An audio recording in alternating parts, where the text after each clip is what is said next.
Hi hello everyone, ಹೇಗಿದ್ದೀರಾ ಎಲ್ಲರೂ? I hope you all are doing great. ನಾನು ಚೆನ್ನಾಗಿದ್ದೀನಿ ಅಂತ ಹೇಳ್ತಾ ಇವತ್ತಿನ ವಿಡಿಯೋನ ಸ್ಟಾರ್ಟ್ ಮಾಡೋಣ. ಸೊ ನಮ್ಮ ಮನೇಲಿ ನೆಲ್ಲಿಕಾಯಿ ಆಗಿತ್ತು.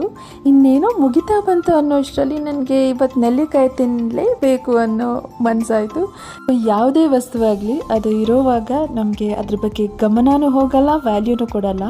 ಯಾವಾಗ ಮುಗಿತಾ ಬಂತು ಅಥವಾ ಯಾವಾಗ ಆ ವಸ್ತು ಅಥವಾ ಏನೇ ಆಗಲಿ ನಮ್ಮ ಲೈಫಲ್ಲಿ ಅದು ಯಾವಾಗ ದೂರ ಆಗುತ್ತೆ ಆವಾಗ ಅದ್ರ ವ್ಯಾಲ್ಯೂ ಗೊತ್ತಾಗುತ್ತೆ. ಸೊ ಇವತ್ತು ನಾನು ಹೇಳ್ತಿರೋದು ನೆಲ್ಲಿಕಾಯಿ ವಿಷಯ.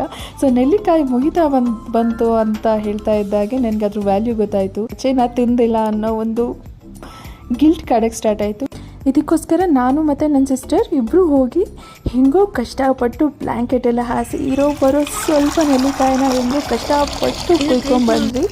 ಫೈನಲಿ ತಿನ್ನೋಣ ಅಂತ ಅಂದ್ಕೊಂಡಿದ್ದವಳು ತಿನ್ನೋ ಬದಲು ಉಪ್ಪಿನಕಾಯಿ ಹಾಕಿಟ್ರೆ ಹೆಂಗೆ ಅನ್ನೋ ಮನಸ್ಸಾಯಿತು. ನಮ್ಗೆ ಸಿಕ್ಕಿದ್ದ ಸ್ವಲ್ಪ ನೆಲ್ಲಿಕಾಯಿನ ಒಂದು ಚಿಕ್ಕ ಬಾಟಲಲ್ಲಿ ಗಾಂಧಾರಿ ಮೆಣಸು ಹಾಕಿ ಉಪ್ಪಿನಕಾಯಿ ಹಾಕಿಟ್ಟಿದ್ದೀನಿ. ಒಂದು 2-3 ಡೇಸ್ ಆದಮೇಲೆ ಉಪ್ಪು ಖಾರ ಎಲ್ಲ ಇಳ್ಕೊಳ್ಳುತ್ತೆ, ಆಮೇಲೆ ತಿನ್ನೋಕ್ಕೆ ಸಖತ್ ಟೇಸ್ಟಿಯಾಗಿರುತ್ತೆ. ಸೊ ಎಸ್, ಇಲ್ಲಿಗೆ ಈ ವಿಡಿಯೋನ ಸ್ಟಾಪ್ ಮಾಡ್ತೀನಿ.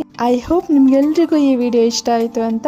ಇಷ್ಟ ಆಗಿದ್ದರೆ ವಿಡಿಯೋನ ಲೈಕ್ ಮಾಡಿ, ಶೇರ್ ಮಾಡಿ, ಕಾಮೆಂಟ್ ಮಾಡಿ, ಹಾಗೆ ಸಬ್ಸ್ಕ್ರೈಬ್ ಮಾಡೋದು ಮಾತ್ರ ಅಲ್ಲ, ಪಕ್ಕದಲ್ಲಿರೋ ಬೆಲ್ ಐಕನ್ನ ಪ್ರೆಸ್ ಮಾಡಿ. ಸೊ ದಟ್ ನಿಮಗೆ ನಾನು ಅಪ್ಲೋಡ್ ಮಾಡೋ ಎಲ್ಲ ವೀಡಿಯೋಸ್ನ ನೋಟಿಫಿಕೇಷನ್ ಬರುತ್ತೆ. So thank you all so much. Take care, bye.